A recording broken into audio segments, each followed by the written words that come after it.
کہ اسلام کی اصل تعلیمات پر جو پردے دور ملوکیت میں پڑ گئے تھے، اسلام کی اصل تعلیمات تو دور خلافت راشدہ کی تھی. اسلام کا آئیڈیل نظام تو وہ تھا کہ دور فاروقی میں سفیر آیا ہے ایران کا، اس نے پوچھا اینا ملککم، تمہارا بادشاہ کہاں ہے؟ اسے جواب ملا لیس لنا ملکن بل لنا امیرن، ہمارا کوئی بادشاہ نہیں ہے، ہمارا تو ایک امیر ہے، امیر المومنین ہے ہمارا. بھئی وہ کہاں ہے؟ کوئی محل نظر نہیں آ رہا ہے چھوٹی سی بستی کے اندر. وہ ہمارے فاروق رہتا کہاں ہے جس کے نام سے تھرا رہے ہیں شہنشاہوں کے ایوان، لرزہ طاری ہے جس کے نام سے، رہتا کہاں؟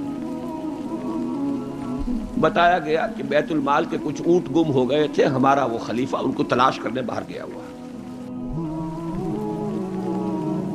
وہ کسی کو ساتھ لے کر گیا ہوگا کہ پہچان تو سکے. تو دیکھا کہ تھک گئے تھے حضرت عمر فاروق، صبح سے تلاش میں تھے، اونٹ نہیں ملے، تھک گئے، دھوپ تیز ہو گئی، تو ایک جھاڑی کے ذرا سائے میں استراحت فرما رہے ہیں، اپنا کوڑا اپنے سر کے نیچے رکھ کر.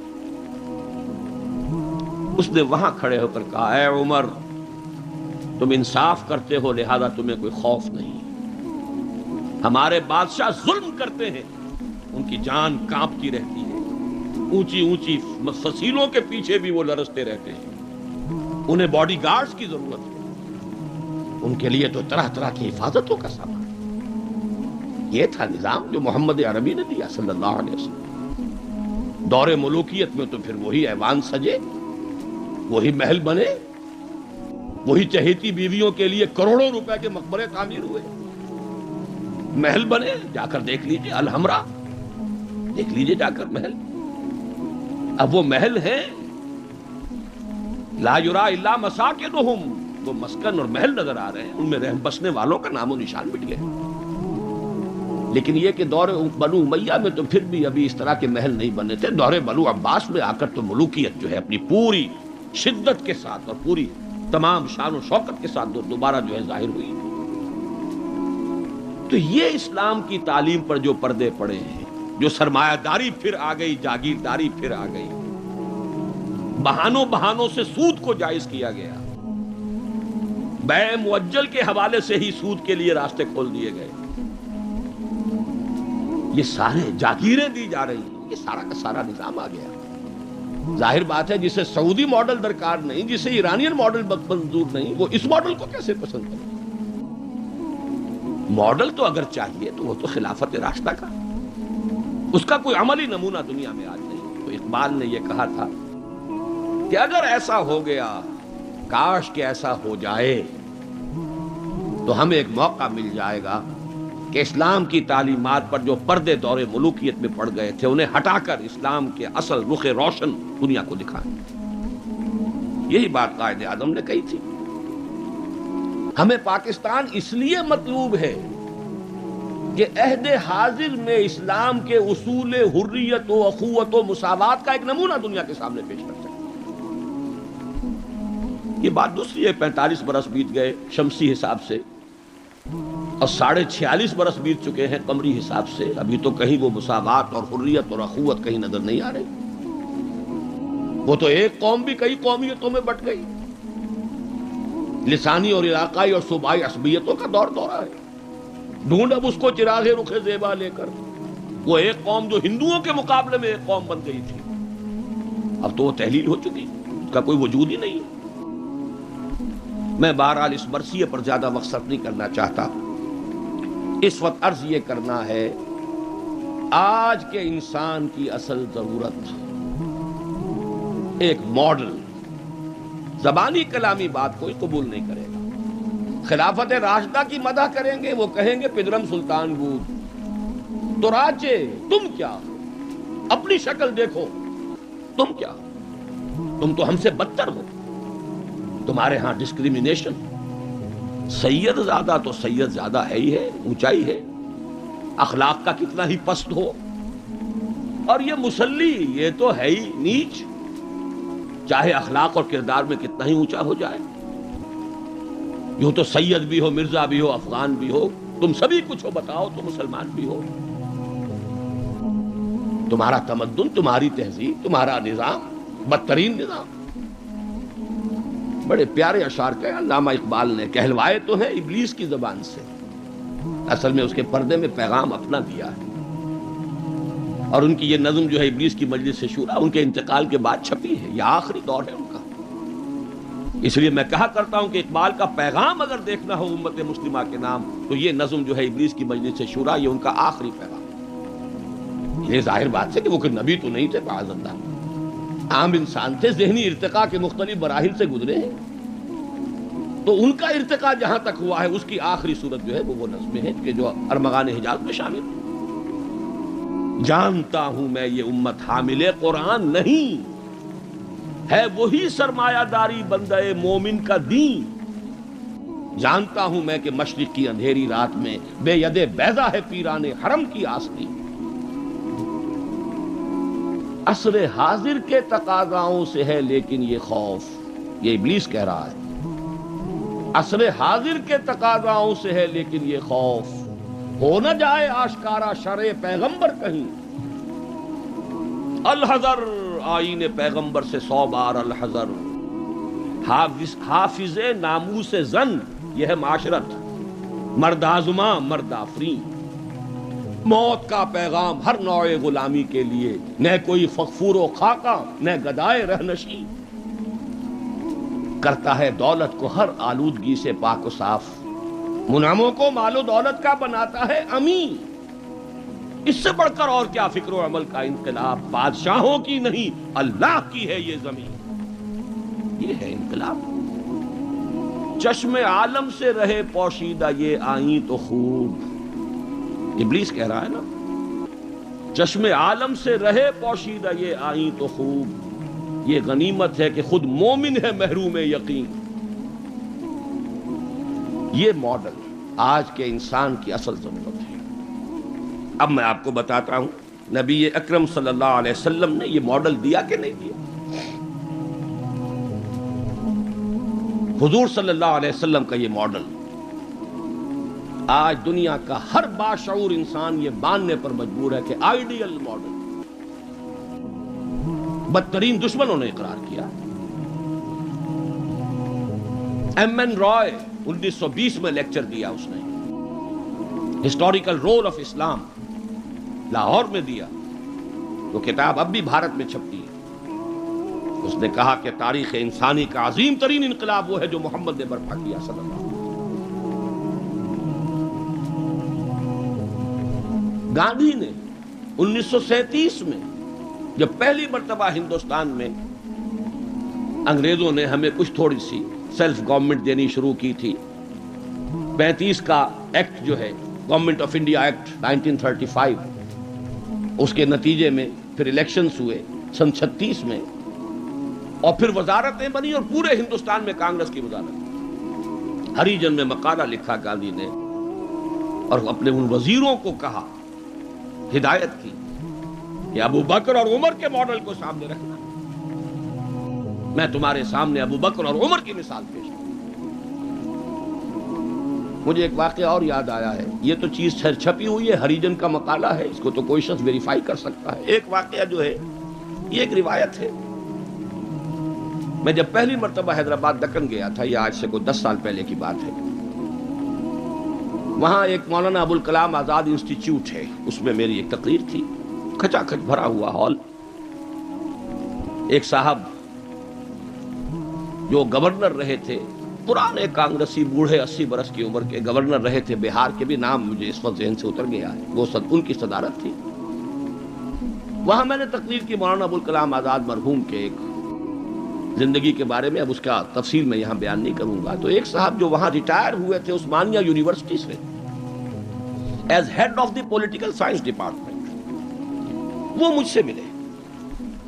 انہوں نے ایک تو مجھے یہ کہا کہ آج تک ابوالکلام کے بارے میں اگرچہ میں نے 20 لوگوں کو پی ایچ ڈی کرا دی ہے مولانا ابوالکلام آزاد کی زندگی اور ان کے خیالات، افکار، نظریات، ان پر 20 کو میں نے پی ایچ ڈی کرائی ہے اپنی نگرانی میں، لیکن اتنا کلیئر کانسیپٹ میرے سامنے ابوالکلام کا آج تک نہیں تھا۔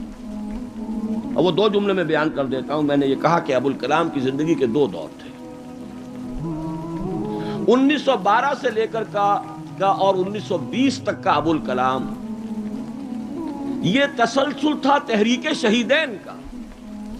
سید احمد بریلوی رحمۃ اللہ علیہ اور شاہ اسماعیل شہید رحمہ اللہ، ان کی جو تحریک جہاد تھی اس کا معنوی تسلسل ہے ابوالکلام الہلال اور البلاغ والا ابوالکلام. لیکن پھر 1920 میں اس نے ہمت ہار دی، ماحول سے تعاون نہیں ملا، مخالفت ہوئی علماء کی طرف سے. اس کھاتے کو بند کر کے حزب اللہ کا کھاتا، حکومت الہیہ کے قیام کی جد و جہد، یہ چیپٹر کلوز کیا ابوالکلام نے. 1920 سے لے کر اور پھر 1958 تک، اپنے انتقال تک کا یہ جو دور ہے ابوالکلام کا، یہ ہے 1857 کی جنگ آزادی کا تسلسل. اگر آپ کے ذہن میں اپنی پچھلی صدی کی یہ دو تحریکیں ہوں، 1930 کی جو تحریک تھی 1830 کی، 1826 سے لے کر 1831 میں پھر شہادت ہوئی ہے بالا کوٹ میں، یہ جو تحریک تھی اس کا تسلسل ہے الہلال اور البلاغ والا ابوالکلام. 1857 میں جنگ آزادی تھی، انگریز کے خلاف بغاوت، اسے غدر کہتے تھے، اب جنگ آزادی کہتے ہیں. انگریزی دور میں ہم نے جب تاریخ پڑھی تھی تو وہ غدر کے نام سے تھی. اس میں ہندو اور مسلمان دونوں شریک تھے، متحدہ جد و جہد تھی انگریز سے نجات پانے کی. تو ابوالکلام کی 1920 کے بعد سے لے کر باقی زندگی جو ہے وہ در حقیقت مانوی تسلسل ہے اس جنگ آزادی کا جو 1857 میں لڑی گئی اور ناکام ہو گئی. ناکام تو وہ بھی ہو گئی، تحریک شہیدین بھی ناکام، 1857 کی جنگ آزادی بھی ہو گئی. بہرحال انہوں نے ایک بات تو یہ بتائی، اور مجھے اصل میں جو یاد آیا تھا معاملہ وہ ان کے ایک اور قول کا تھا. 1917 میں وہ کہتے ہیں کہ میں علی گڑھ میں پڑھتا تھا. اس وقت تک وہ صرف ایک کالج تھا، ابھی یونیورسٹی نہیں بنا تھا، اور ہاسٹل میں رہتا تھا. تو ایک روز شور مچ گیا، گاندھی جی آئے، گاندھی جی آئے، گاندھی جی آئے. گاندھی ابھی نئے نئے آئے تھے ساؤتھ افریقہ سے، اور وہ گویا کہ انڈیا کے پولیٹیکل ہورائزن پر ابھی وہ ایک رائزنگ سن کی حیثیت سے تھے. شور مچ گیا، گاندھی جی آئے، گاندھی جی آئے. خیر وہ ہم نے ان کو گھیر لیا، کہا کچھ خطاب کیجیے. ان کا خطاب نہیں، میں تو صرف دیکھنے آیا تھا. اور وہ گیا تھا، پہلے حاضری دی تھی سر سید کے قبر پر. پھر اس نے کہا میں آپ لوگوں کو ایک تو خوشخبری دیتا ہوں، آپ کے کالج کے یونیورسٹی بننے کا فیصلہ ہو گیا ہے، چارٹر آپ کی یونیورسٹی کا منظور ہو گیا ہے. آپ کو معلوم نہیں ہوگا، میں آپ کو خوشخبری دے رہا ہوں. لیکن ایک بات میں آپ سے اور کہتا ہوں، لوگ ہمت پر گوش ہو گئے. اگر آپ کا کالج یا آپ کی یونیورسٹی ایک عمر پیدا کر دے تو بہت بڑا احسان ہوگا نو انسان. لیکن مجھے یقین ہے آپ عمر پیدا نہیں کر سکتے، اس لیے کہ میں آپ کے ہاسٹلوں میں چکر لگا چکا ہوں. وہاں قالین بچھے ہوئے ہیں، وہاں عیش اور آسائش کے سامان ہیں. اس ماحول میں عمر پروان نہیں چڑھتا. میں یہ سمجھتا ہوں کہ علامہ اقبال نے جو اشعار لکھے ہیں شاید یہ واقعہ ہی ہو کہ جو اس کی تحریک بنا ہو. تیرے صوفے ہیں افرنگی، تیرے قالی ہیں ایرانی، لہو مجھ کو رلاتی ہے جوانوں کی تن آسانی. تو معلوم ہوا کہ یہ عمر کا وہ مقام گاندھی کی نگاہ میں تھا. اور پھر سن 1937 میں 20 برس بعد وزیروں کو کہا ہے کہ ابو بکر اور عمر کو اپنے سامنے ماڈل کی حیثیت سے رکھو. ایچ جی ویلز نے کہا ہے اگرچہ حضور کی ذاتی زندگی پر، خاص طور پر ازدواجی زندگی پر بڑے رقیق حملے کیے،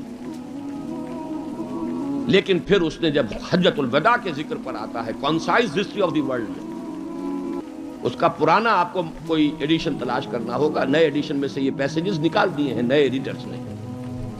لیکن یہاں کی یونیورسٹی سے میں نے نکلوا کر ایک دفعہ ویریفائی کیا تھا، چونکہ مجھے تو بہت پرانے یہ الفاظ یاد تھے، لیکن پھر میں نے انہیں تازہ کیا کراچی یونیورسٹی کی لائبریری سے. اس میں وہ لکھتا ہے، وہ حضور کے خطبے کے الفاظ نقل کر کے، لا فضل لعربی علی عجمی ولا لعجمی علی عربی ولا لاحمر علی اسود ولا لاسود علی احمر الا بالتقوی کلکم بنو آدم وآدم من تراب. اس کا ترجمہ دے کر پھر لکھتا ہے کہ اگرچہ ہیومن فریٹرنیٹی، فریڈم اور ایکویلٹی کے سرمنز تو پہلے بھی بہت کہے گئے تھے، جیزس آف نزارت کے ہاں حضرت مسیح کا تذکرہ کر رہا ہے، جیزس آف نزارت کے ہاں بھی سرمنز تو بہت ہیں، لیکن یہ ماننا پڑتا ہے کہ تاریخ انسانی میں پہلی مرتبہ محمد نے ان اصولوں پر ایک معاشرہ قائم کر کے دکھا. اس سے بڑا ٹریبیوٹ کیا ہوگا؟ اور دشمن ہے، ذاتی اعتبار سے حملے کر رہا ہے، رقیق حملے کر رہا ہے، استہزاء کر رہا ہے یہ تعدد ازدواج کا، لیکن یہ بات ماننے پر مجبور ہے کہ انسانی تاریخ میں پہلی مرتبہ انسان کی حریت، اخوت اور مساوات کے اصولوں پر مبنی ایک نظام قائم کیا محمد صلی اللہ علیہ وسلم. اور نوٹ کیجئے یہی 3 الفاظ قائد اعظم نے استعمال کیے تھے. ہم پاکستان اس لیے چاہتے ہیں کہ عہد حاضر میں اسلام کے اصول حریت و اخوت و مساوات کا ایک نمونہ دنیا کو دکھائے. اسی طرح پھر ڈاکٹر مائیکل ہارٹ کی دی 100 مشہور کتاب ہے. بہرحال یہ ماڈل، یہ رحمت محمد الرسول اللہ صلی اللہ علیہ وسلم انسان کو عطا کر چکے ہیں، اور اپنے تو بہرحال مدح کریں گے ہی. اپنوں کی تو آنکھ محبت اور عقیدت کی آنکھ ہے، لیکن میں نے یہ گواہیاں دی ہیں اغیار کی، دشمنوں کی. اب آئیے دوسری آیت کی طرف.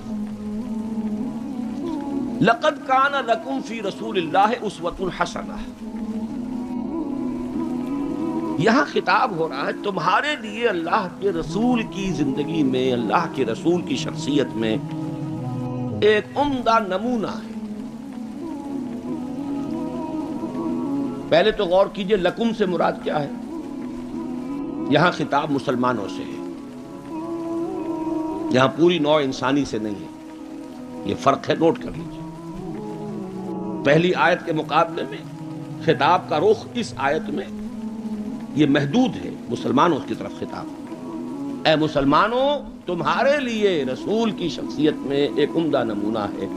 آپ کہیں گے کس دلیل سے یہ کہہ رہے ہیں؟ اسی آیت کا جو دوسرا ٹکڑا ہے وہ عام طور پر پڑھا نہیں جاتا. لقد کان لکم فی رسول اللہ اسوۃ حسنۃ لمن کان یرجو اللہ والیوم الآخر وذکر اللہ کثیرا. اس شخص کے لیے اسوہ ہے حضور کی زندگی اور شخصیت جو 3 شرطیں پوری کرے.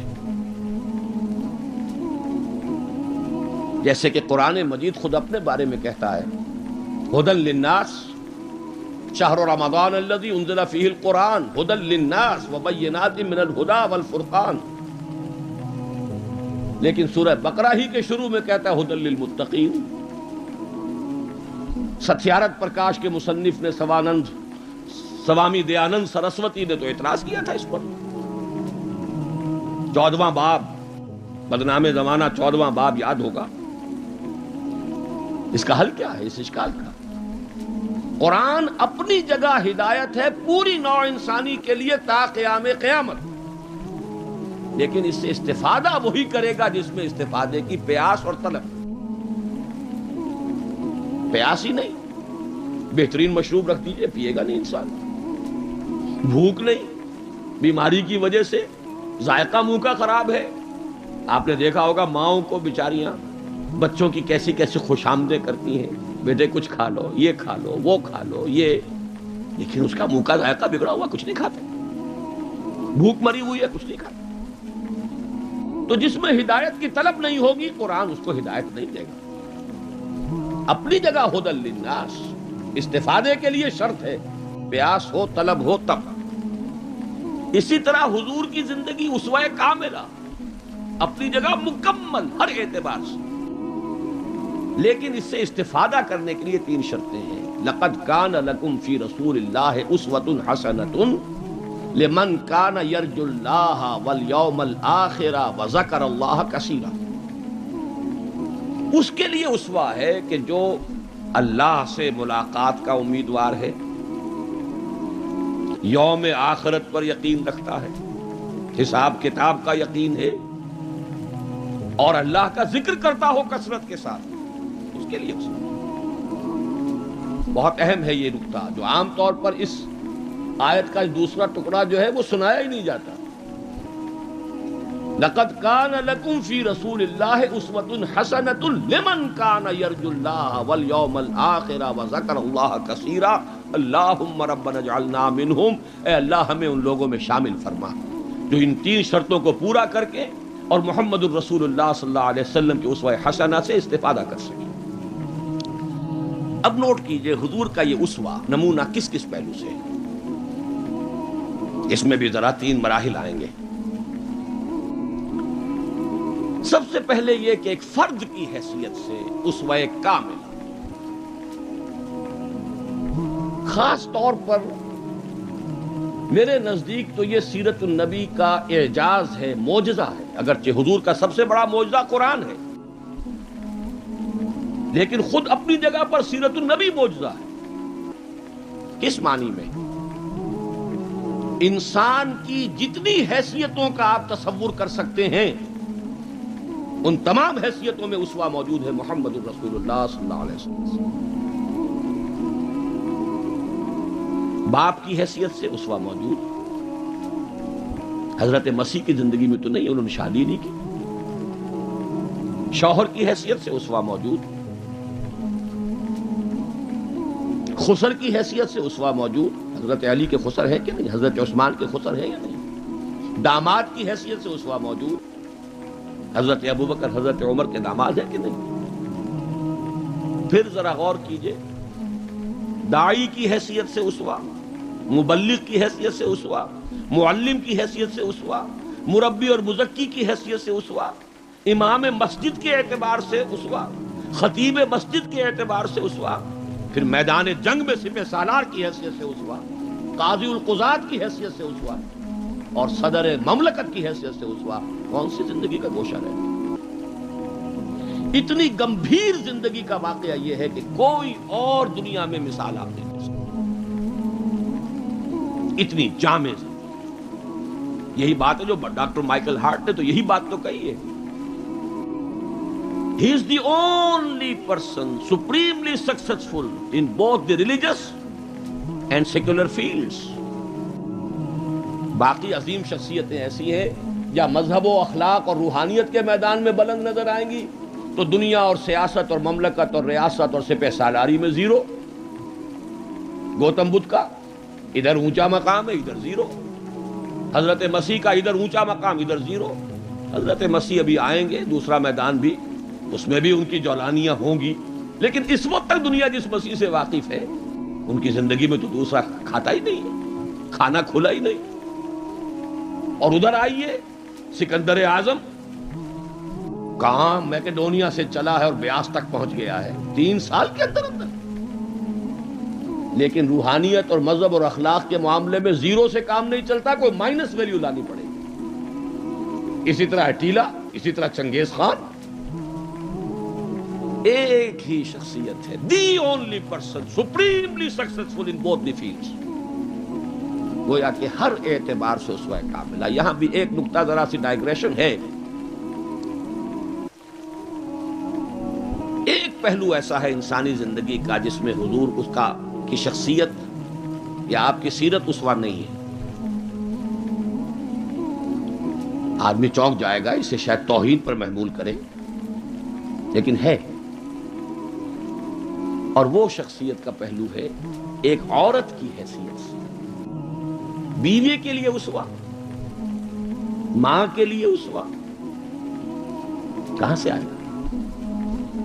آخر آدھی انسانیت ہے، نصف بہتر حیات آپ تو کہتے ہیں، دی بیٹر ہاف، اس کے لیے اسوہ، اس کی نسوانی زندگی کے اعتبار سے اسوہ کا۔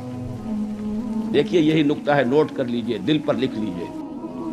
یہی وجہ ہے کہ جس سورہ مبارکہ میں یہ آیت آئی ہے لَقَدْ كَانَ لَكُمْ فِي رَسُولِ اللَّهِ أُسْوَةٌ حَسَنَةٌ، اسی میں فرمایا گیا اے نبی کی بیویوں تمہیں اسوہ بننا ہے پوری نوع انسان۔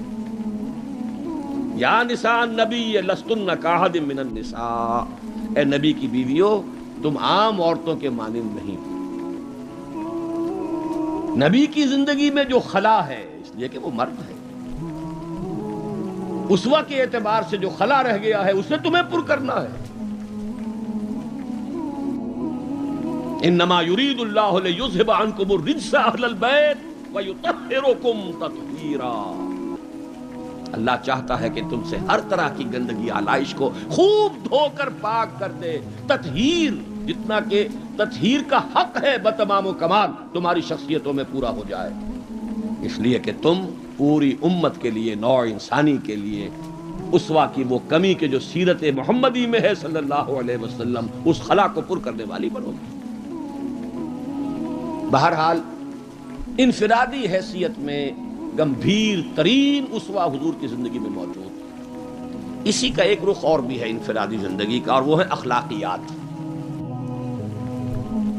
حضور کا اپنا قول ہے، انما بعثت لاتمم مکارم الاخلاق، مجھے اس لیے بھیجا گیا ہے، مبعوث کیا گیا ہوں تاکہ اخلاق کی بہترین جو بلندیاں ہیں ان کی تکمیل کر دوں، اتمام کر دوں۔ اس کا مفہوم کیا ہے، اس کو سمجھ لیجیے۔ علیحدہ علیحدہ انڈیویجول ایتھیکل ویلیوز، اخلاقی قدریں مختلف انبیاء کی زندگی میں اپنے نقطۂ عروج کو پہنچ چکی ہیں۔ صبر میں حضرت ایوب سے آگے کس کا مقام ہوگا؟ ان کے تو نام کا جز ہے ایوب صابر، محاورہ ہے صبر ایوب۔ تسلیم میں حضرت اسماعیل سے آگے کون جائے گا؟ جو گردن رکھ رہا ہے، ابا جان چلائیے چھری، ستجدنی انشاءاللہ من الصابرین۔ سر تسلیم خم ہے جو مزاج یار میں آئے، اس سے کوئی اونچا مقام ہوگا؟ استقامت میں حضرت نوح سے آگے کوئی جا سکتا ہے؟ 950 برس کس پر آئے؟ 950 برس۔ فَلَبِثَ فِيهِمْ أَلْفَ سَنَةٍ إِلَّا 50 عَامًا۔ دعوت اور تبلیغ میں استقامت سے اس سے آگے تو کوئی مقام ممکن نہیں۔ غیرت اور حمیت اور جلال دین کے لیے حضرت موسیٰ سے آگے کون جائے گا؟ زہد اور لذات دنیا سے کنارہ کشی میں حضرت مسیح اور حضرت یحییٰ سے آگے کون سا مقام؟ اب کمی کون سی تھی؟ یہ ہے بات سوچنے کی۔ پھر اتمام کس کا کیا حضور؟ یہ اتمام ہے جامعیت کا اتمام، ان تمام اقدار کو جمع کر کے ایک بہترین گلدستہ توازن، اعتدال کے ساتھ ان سب کو ایک شخصیت میں جمع کر دینا، یہ ہے وہ اتمامی اور تکمیلی شان جو محمد الرسول اللہ صلی اللہ علیہ وسلم کی ہے اس میدان میں۔ زہد بھی ہے لیکن ازواج مطہرات بھی ہے، نکاح بھی ہے۔ وہ زہد نہیں ہے کہ جو رہبانیت والا زہد۔ حضرت عائشہ کی شہادت ہے کہ حضور بیٹھے ہوتے تھے ہمارے مابین اور پیار اور محبت کی باتیں ہوتی تھیں، وہ زاہد خشک کا معاملہ نہیں تھا حضور کا۔ حضور نے خود فرمایا مجھے تمہاری اس دنیا سے 3 ہی چیزیں پسند ہیں، ان میں سے ایک عورت کا ذکر کیا، کوئی حجاب نہیں، جو فطرت ہے جو اللہ نے بنائی ہے، بھرپور عائلی زندگی بسر کی ہے، اور بہت محبت کرنے والے اور محبت دینے والے شوہر تھے محمد صلی اللہ علیہ وسلم۔ لیکن جیسے ہی اذان کی آواز آتی تھی ایسے اٹھ کر چلے جاتے تھے کہ جیسے ہم سے کوئی تعلق ہی نہیں، سروکار ہی نہیں، ہم سے واقف ہی نہیں کہ ہم کون۔ یہ ہے وہ درمیان قار دریا تختہ بندم کر دئی، باز ہوئی گوئی کے دامن ترمکن ہوشیار باش۔ اچھا دیکھیے یاد آ گیا ہے، آپ کی بھی طبیعت اس وقت جو ہے میں تو دیکھ رہا ہوں آمادگی ہے، وقت کچھ زیادہ بھی صرف ہو جائے تو کوئی حرج نہیں۔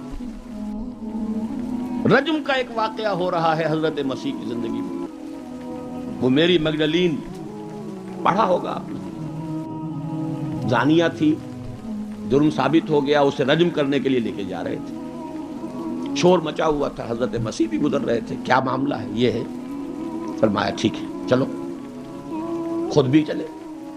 اب جب اسے باندھ دیا گیا، اب کھڑے ہو کے فرمایا ٹھیک ہے قانون ہے رجم کا اور یہ شریعت موسوی کا حکم ہے، رجم ہونا چاہیے، لیکن اس کو پہلا پتھر وہ مارے جس نے خود کبھی زنا نہ کیا۔ میں کہتا ہوں حیرت ناک بات ہے یہ کہ اتنی شرافت ان لوگوں میں تھی کہ ایک ایک جو ہے وہاں سے کھسکنا شروع ہو گیا، مجمع چھٹ گیا۔ یہ ایک رخ ہے زندگی کا۔ حضور کی شخصیت میں اب آپ کو 2 رخ جمع ملے۔ وہ غامدیہ خاتون آئی ہے، اس نے کہا حضور مجھ سے وہ خطا ہو گئی ہے، مجھے پاک کر دی۔ حضور نے پوچھا کہ کہیں کوئی حمل تو نہیں ہے؟ جی حمل بھی ہے۔ تو جاؤ، جرم تمہارا ہے، اس جان کا کیا جرم ہے جو تمہارے پیٹ میں ہے؟ وضع حمل کے بعد آنا۔ اب آئی ہے وہ وضع حمل کے بعد، بچہ گود میں ہے۔ حضور وہ مرحلہ طے ہو گیا، اب مجھے پاک کر دیجئے، رجم کر دیجئے، میں پاک ہو جاؤں، دنیا کی سزا میں بھگت لوں گی، آخرت میں اللہ مجھے بچائے۔ فرمایا ابھی تو اس بچے کی زندگی تمہارے ساتھ وابستہ ہے، جاؤ دودھ پلاؤ۔ کچھ دنوں کے بعد پھر آئی ہے، بچے کے ہاتھ میں روٹی کا ٹکڑا ہے، کھا رہا ہے۔ فرمایا ہاں اب ٹھیک ہے، لے جاؤ اس کو رجم کر دو، اللہ کا حکم ہے۔ لا تاخذکم رافت فی دین اللہ ولا تاخذکم بہما رافت فی دین اللہ۔ اللہ کا حکم ہے، کرنا ہوگا، چاہے اپنے سینے پر پتھر رکھنا پڑے، اب رجم کرنا ہوگا۔ لیکن جب رجم ہو گیا ہے اور وہ خاتون جو ہے ان کا انتقال ہو گیا، کسی کی زبان سے نکل گیا کتنی بے حیا عورت تھی، حضور نے ڈانٹ دیا، نہیں، اس عورت نے وہ توبہ کی ہے کہ اگر تمام مدینے والوں پر تقسیم کر دی جائے تو سب کی نجات کا ذریعہ بن جائے۔ یہ توازن ہے، حکم رب کا نفاذ بھی ہے، اس میں اپنی ذاتی شفقت کو آڑے نہیں آنے دینا ہے، لیکن یہ نہیں ہے کہ اس سے کوئی سوء ظن ہو۔ مریض سے دشمنی نہیں ہوتی، مرض سے دشمنی ہوتی، مریض سے تو ہمدردی ہوتی، اور اس نے تو وہ توبہ کی ہے۔ بہرحال انفرادی سطح پر میں نے ایک تو عرض کیا کہ اسوہ محمدی کی جامعیت کبریٰ، نمبر 2 اخلاقی میدان میں تکمیل، یعنی تمام جتنی اخلاقی اقدار ہیں بلند اور اعلیٰ، ان کا مجموعہ حسین گلدستہ، جس میں ہر شے اپنے اپنے مقام پر صحیح توازن اور اعتدال کے ساتھ ہے۔ یہ ہے خاص معاملہ محمد الرسول اللہ صلی اللہ علیہ وسلم۔ دوسرا اسوہ حضور کا وہ میں بیان کر چکا، ایک ماڈل پیش کر دیا، نوع انسانی کے لیے ایک ماڈل، وہ نظام قائم کیا، کس نے کیا؟ محمد الرسول اللہ نے کیا صلی اللہ علیہ وسلم۔ اگرچہ یہ نوٹ کر لیجئے کہ اس ماڈل کا جو اصل ہے دور، وہ ہے دور فاروقی۔ یہاں بھی کہیں آپ یہ نہ کہیں توہین کر رہا، دور نبوی نہیں ہے اس کا ماڈل۔ کیوں؟ حضور کی حیات طیبہ میں تو ابھی انقلابی عمل جاری تھا، ریولوشنری پروسیس تھا، اپنے پورے جوبن کے نظام قائم ہوا اور آپ کا انتقال ہو گیا، بلکہ آپ نے خود چوز کیا ہے۔ اللہم فی الرفیق الاعلیٰ، اے اللہ بس میرا کام پورا ہو گیا، اب میں مزید یہاں رہنے کو تیار نہیں۔ خود خطبہ دیا آپ نے، بلکہ اسے اگر سوء ادب نہ سمجھا جائے تو میرے دل میں تو ایک بات ہے کہ اگر حضور کے قدموں میں اللہ نے پہنچا دیا میدان قیامت میں یا عالم آخرت میں، تو شکوہ کروں گا کہ حضور آپ نے جلدی کی۔ ابھی جو عرب ایمان لائے تھے یدخلون فی دین اللہ افواجا، ابھی ان کی کچھ اور تربیت آپ فرماتے، کچھ اور دن آپ دنیا میں قیام فرماتے۔ چوائس ہوتا ہے نبی کا، یہ تو حضور کی حدیث ہے۔ انبیاء کا معاملہ خاص ہے کہ جب وقت آ جاتا ہے اس وقت انہیں چوائس دے دیا جاتا ہے، ابھی مزید رہنا چاہتے ہیں تو رہیے، اور اگر واپس آنا چاہتے ہیں تو ٹھیک ہے، آپ کا وہ وقت جو ہے ہو چکا۔ اسی پر تو حضور نے فرمایا تھا مرض وفات میں جب ذرا سا وقفہ ہوا ہے اور افاقہ ہوا ہے، حضرت ابوبکر نماز پڑھا رہے تھے مسجد نبوی میں، اور حضور پھر اپنے اس افاقے کی وجہ سے حضرت علی اور حضرت عباس رضی اللہ تعالی عنہما کے کندھوں پر اپنا ایک ایک ہاتھ دست مبارک رکھ کر مسجد میں تشریف لائے ہیں۔ حضرت ابوبکر ہٹنے لگے پیچھے، جب آپ امامت فرمایا آپ نے اشارے سے کہا نہیں تو میں امامت کروں۔ حضرت ابوبکر کے پہلو میں بیٹھ گئے، کھڑے نہیں رہ سکے۔ اب آپ نماز پڑھ رہے تھے، حضرت ابوبکر آپ کی اقتدا کر رہے تھے، اور باقی پوری جماعت حضرت ابوبکر کی اقتدا کر رہے تھے۔ یہ خاص نماز ہے، یہ ایک ہی نماز ہے بس جو اس رنگ میں پڑھی گئی۔ اس نماز کے بعد آپ نے خطبہ دیا۔ اللہ نے اپنے ایک بندے کو یہ اختیار دیا ہے، چاہے وہ دنیا میں رہے اور چاہے وہ واپس آ جائے، بندے نے اللہ کی طرف لوٹنے کو قبول کر لیا ہے۔ حضرت ابو بکر رو پڑے، باقی صحابہ نہیں سمجھے کہ یہ تو ایک خاص بات کہی جا رہی ہے، کسی اور کی حکایت ہے، کیا ہے۔ حضرت ابو بکر رو پڑے، سمجھ گئے کہ معاملہ کیا ہے۔ اب آپ نے فیصلہ کر لیا ہے مراجعہ۔ بہرحال میں یہ عرض کر رہا تھا کہ حضور کی حیات طیبہ بہت گمبھیر انقلابی عمل ہے جو اس کے اندر چھایا ہوا ہے، اس میں پھر ابھی اس نظام کی برکات جو ہیں وہ نمایاں نہیں ہے، موجود ہیں، نمایاں نہیں ہے۔ اسی طرح حضرت ابوبکر کے کل 2.25 سال، اور وہ بھی جس انقلاب کی تکمیل حضور نے کر دی تھی، اس کے خلاف جو کاؤنٹر ریولوشنری موومنٹس اٹھی ہیں ان کو کرم کرنے میں سارا وقت صرف ہو گیا۔ مسیلمہ کذاب اٹھ کھڑا ہوا ہے، فلاں جو ہے یہ نبیہ بن کر دعوے دار بن کر کھڑی ہو گئی ہے، اس نبی اور نبیہ کا نکاح بھی ہو گیا ہے، ایک طوفان۔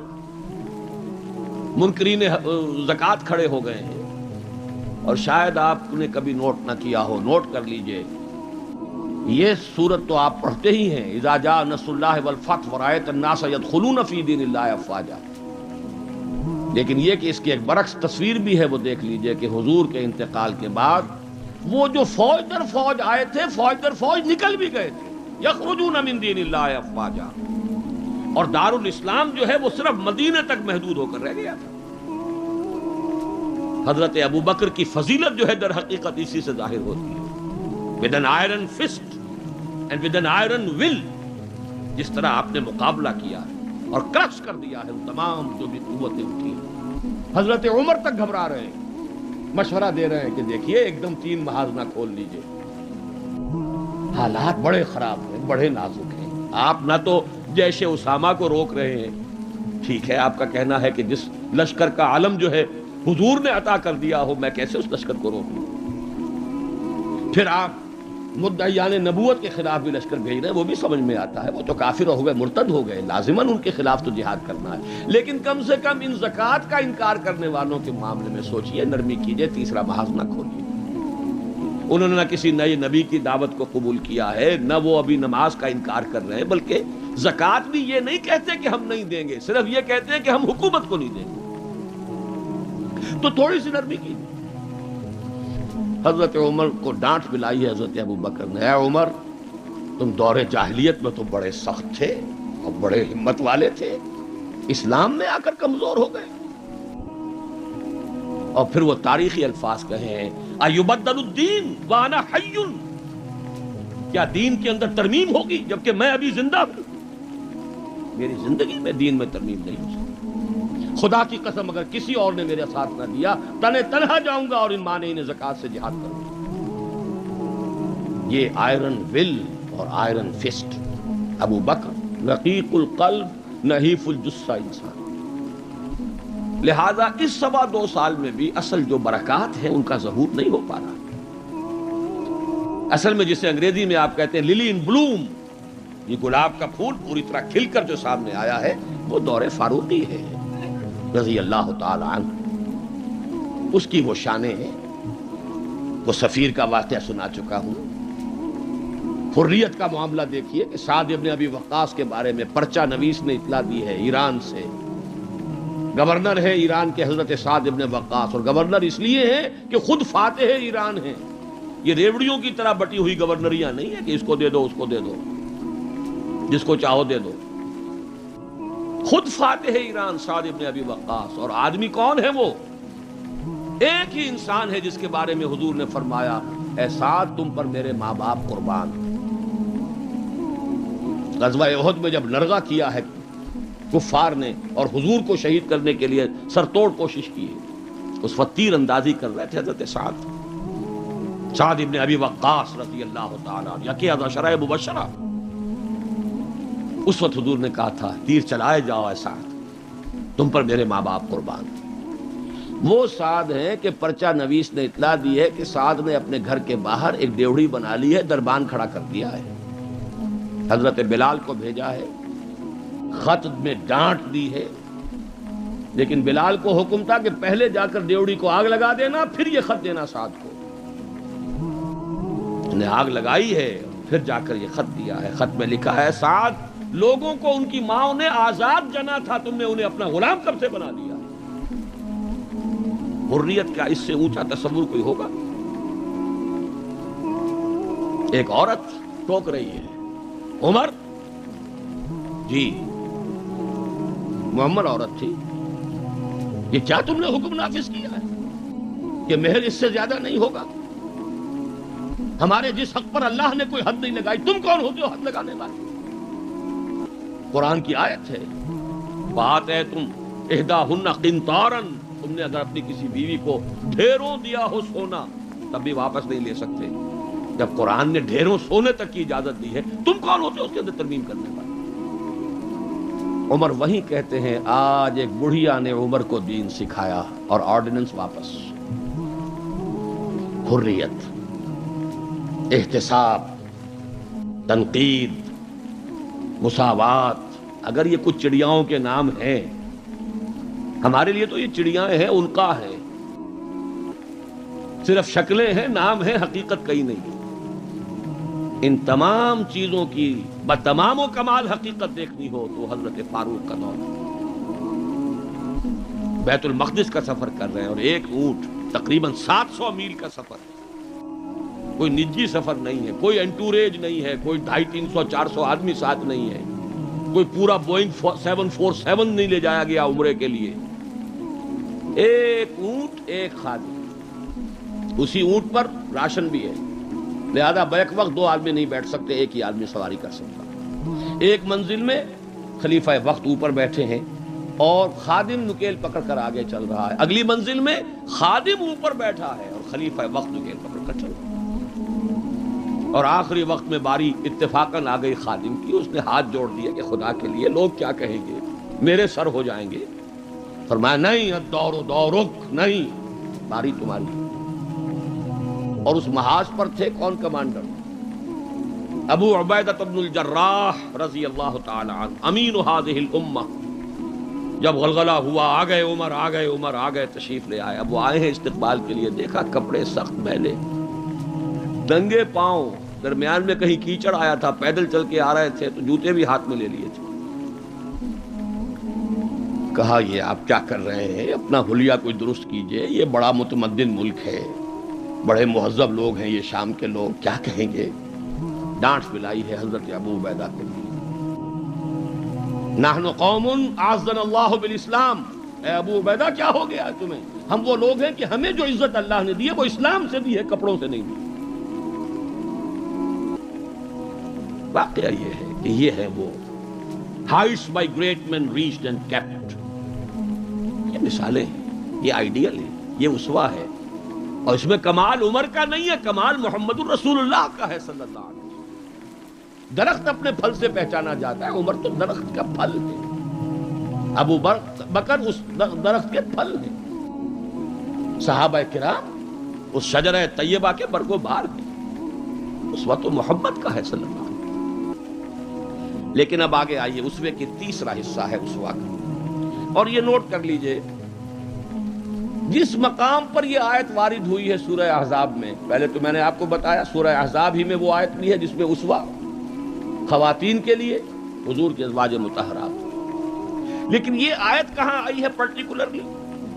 وہ ہے غزوہ احزاب، جنگ کا مرحلہ۔ یہ جنگ کس لیے لڑی جا رہی تھی؟ غلبہ دین کے لیے، لِیُظْهِرَهُ عَلَى الدِّینِ كُلِّهِ۔ چھاپڑا صاحب سے آپ نے وہ سورہ صف کی آیات سن لی ہیں، کاش کہ وہ ایک آیت اور شامل کر دیتے اس سے پہلے، اس لیے کہ اس وقت کا جو دنیا کا نقشہ ہے وہ اس آیت ہے، یریدون لیطفئوا نور اللہ بافواہہم، یہ چاہتے ہیں کہ اللہ کے نور کو، اللہ کے اس نور کو اپنی منہ کی پھونکوں سے بجھا دیں، واللہ متم نورہ ولو کرہ الکافرون، اور اللہ تو اپنے نور کا اتمام فرما کر رہے گا چاہے کافروں کو کتنا ہی ناگوار ہو۔ هو الذی ارسل رسولہ بالہدی ودین الحق لیظہرہ علی الدین کلہ ولو کرہ المشرکون۔ اس کا ترجمہ آپ سن چکے ہیں، وہ یہ اللہ جس نے بھیجا اپنے رسول کو الہدا اور دین حق دے کر تاکہ غالب کریں اس کے کل کے کل دین پر، پورے کے پورے نظام زندگی پر، تمام کے تمام نظاموں پر، دینوں پر، چاہے مشرکوں کو کتنا ہی ناگوار ہو۔ اسی کے لیے جہاد کی پکار ہے، هل ادلکم علی تجارۃ تنجیکم من عذاب علیم تؤمنون باللہ ورسولہ وتجاہدون فی سبیل اللہ باموالکم وانفسکم۔ اسی کے لیے قتال کی ترغیب ہے، یہ اس پہلے حصے میں ہے، ان اللہ یحب الذین یقاتلون فی سبیلہ صفا کانہم بنیان مرصوص۔ تو حضور کا ایک اسوہ تو پوری نوع انسانی کے لیے ہے، وہ ماڈل جو آپ نے دکھا دیا، قائم کر کے نظام کی ایک مثال دنیا کے سامنے پیش کر دی۔ یہ ممکن ہے، قائم ہو سکتا ہے، یہ کہانی نہیں ہے، یہ تو تاریخ کا نصف النہار ہے۔ 5000 برس قدیم بات ہوتی تو کہتے پتہ نہیں ڈھکوسلا ہے، ہوا بھی ہے کہ نہیں ہوا۔ یہ تو عین ہسٹوریکل ایرا ہے، تاریخی حقائق ہے، پوری دنیا مان رہی ہے۔ روز روشن نصف النہار پر سورج تاریخ کا ہے، جبکہ محمد الرسول اللہ صلی اللہ علیہ وسلم نے یہ ماڈل پیش کیا، جس کا کہ اقرار اور اعتراف دشمن کر رہے ہیں۔ تو وہ اسوہ تو ہے پوری نوع انسانی کے لیے۔ میں نے آپ کو نوٹ کرایا تھا لقد کان لکم، وہ اسوہ جو اس امت کے لیے ہے، وہ کون سا اسوہ ہے؟ وہ اسوہ ہے وہ طریقہ کار جس سے کہ آپ نے وہ انقلاب برپا کیا، کیسے قائم کیا، منہج کیا تھا، منہاج کیا تھا، طریقہ کار کیا تھا، پہلے کیا کیا تھا، پھر کیا کیا تھا، اگلا قدم اٹھایا تو کیوں اٹھایا، پہلے نہیں اٹھایا تو کیوں نہیں اٹھایا تھا، کیا سبب ہے کہ مکے میں حکم دیا جا رہا ہے چاہے تمہارے ٹکڑے اڑا دیے جائیں، تمہیں زندہ آگ کے اندر جلا دیا جائے، تب بھی تم ہاتھ نہیں اٹھاؤ گے۔ کفو ایدیکم، اپنے ہاتھ بندھے رکھو، نو ریٹیلیشن، نو ریونج، کوئی انتقام نہیں، کوئی قصاص نہیں۔ آئے گا وہ وقت جب تمہارے ہاتھ کھول دیے جائیں گے۔ نغمہ ہے بلبل شوریدہ تیرا خام، ابھی اپنے سینے میں اسے اور ذرا تھام، ابھی اپنے ہاتھ روکے رکھو، چاہے تمہارے جسم کے ٹکڑے کر دیں۔ کیا وجہ؟ پھر کیا وجہ ہے؟ ہاتھ کھل گئے، کیوں کھل گئے؟ فیصلہ کن چیز کون سی تھی؟ ہاتھ بندھے ہوئے تھے تو کیوں بندھے ہوئے تھے؟ کھلے تو کیوں کھلے؟ کب کھلے؟ کس تبدیلی کی وجہ سے کھلے؟ کیا وجہ ہے کہ سن 6 میں صلح حدیبیہ کر رہے ہیں اور بظاہر گر کر اور دب کر رہے ہیں، ہر مسلمان کا خون کھول رہا ہے، حضرت عمر سے تو ضبط نہیں ہو سکا، ساری عمر پچھتاتے رہے کہ میں نے گستاخی کا معاملہ کیا تھا، جو جا کر حضور سے کہا تھا کیا ہم حق پر نہیں؟ فرمایا ہاں ہم حق پر ہیں، تو پھر ہم دب کر صلح کیوں کر رہے ہیں؟ فرمایا میں اللہ کا رسول ہوں، وہی کر رہا ہوں جس کا مجھے حکم ہے۔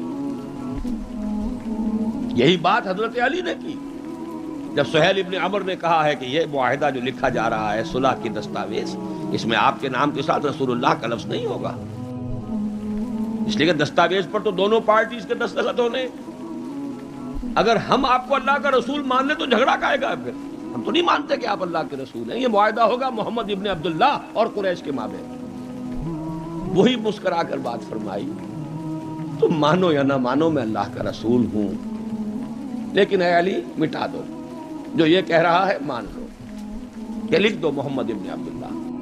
عرض کیا حضور یہ میں نہیں کر سکتا، غیرت و حمیت حضرت عمر میں ہے، حضرت علی میں ہے، کوئی فرق نہیں، کچھ فرق نہیں ان چاروں میں۔ معلوم ہوا ہے کرنیں ایک ہی سورج کی۔ اس اعتبار سے نوٹ کیجئے کہ خون کھول رہا ہے، اور خون کھولنے کی مثال میں آپ کو اب دیتا ہوں، ایک ایک شخص کا خون کھول رہا ہے، یہاں تک کہ ابو بکر کا خون کھول رہا ہے۔ یہ دوسری بات ہے، ضبط اتنا ہے کہ بولے نہیں۔ کیسے معلوم ہوا کہ خون کھول رہا تھا ابو بکر کا بھی؟ جب صلح ہو گئی حضور نے فرمایا مسلمانوں اب احرام کھول دو، جو ہدی کے جانور ہیں یہیں ذبح کر دو۔ کوئی نہیں اٹھا۔ دوسری مرتبہ فرمایا مسلمانوں اٹھ جاؤ، اٹھو، اب جو ہو گیا صلح ہو گئی ہے، احرام کھول دو۔ کوئی نہیں اٹھا، ابو بکر بھی نہیں اٹھے، ایک آدمی نہیں اٹھا۔ تیسری مرتبہ پھر کہا، حیران ہو گئے کہ یہ صحابہ کا یہ بات، حضور کا حکم۔ اس کی ایک توجیہ ہے وہ میں بعد میں عرض کروں گا، لیکن پہلے واقعہ کیا اس کو سمجھیے۔ دل گرفتہ ہو کر حضور اپنے خیمے میں گئے، ناراض ہو کر، دل گرفتہ۔ حضرت ام سلمہ تھا ساتھ تھی رضی اللہ تعالیٰ، بڑی مدبر خاتون، بہت مدبر خاتون۔ جا کر کہا ہے کہ مسلمانوں کا یہ حال ہے سب کا، میں نے 3 مرتبہ کہا ہے، کوئی نہیں اٹھ رہا۔ حضرت ام سلمہ نے مشورہ دیا، حضور آپ کسی سے کچھ کہیے نہیں، اپنا احرام کھول دیجئے، قربانی دیجئے۔ اب آئے ہیں، آ کر اپنا احرام کھول دیا، قربان، اب سب اٹھ گئے، سب نے قربانیاں دے دی۔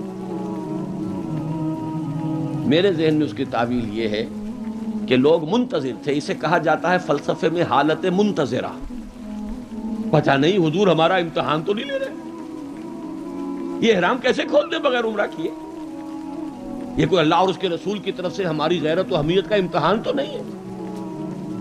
اس سسپینس میں تھے، جب دیکھا کہ حضور نے تو کھول دیا احرام، قربانی دے دی، اب گویا کہ کوئی شک اور شبہ کی بات نہیں رہی کہ یہی منشاء نبوت ہے، یہی حکم ہے، لہذا کوئی ایک بھی نہیں تھا کہ جو پیچھے رہ گیا۔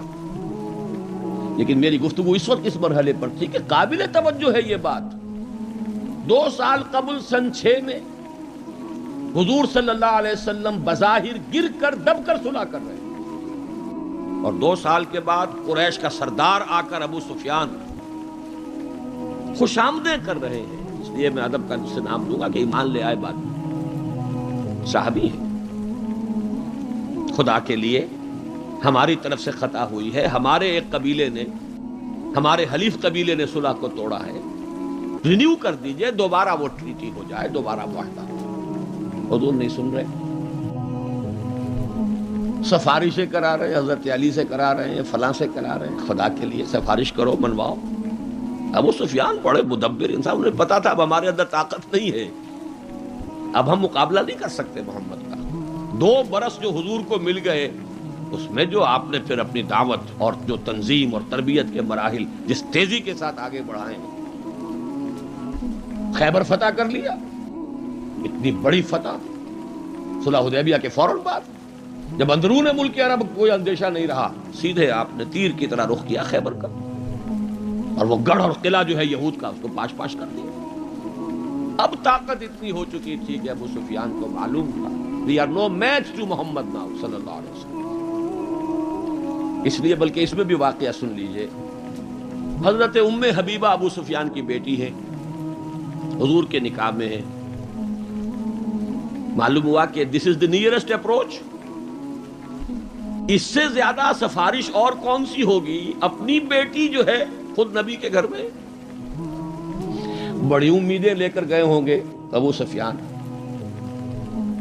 حضرت ام حبیبہ کے حجرے میں جب گئے، چارپائی پر بیٹھنے لگے تھے، انہوں نے کہا ابا جان ذرا ٹھہریے، بستر بچھا ہوا تھا اس کو طے کر دیا، کہا اب بیٹھیے۔ اب یہ قریش کا سردار، مکے کا چیف، پوچھتے ہیں بیٹی یہ بستر میرے لائق نہ تھا یا میں اس بستر کے لائق نہ تھا؟ فرمایا ابا جان آپ اس بستر کے لائق نہیں ہیں، یہ محمد الرسول اللہ کا بستر ہے، آپ مشرک ہیں، کافر ہیں، نجس ہیں۔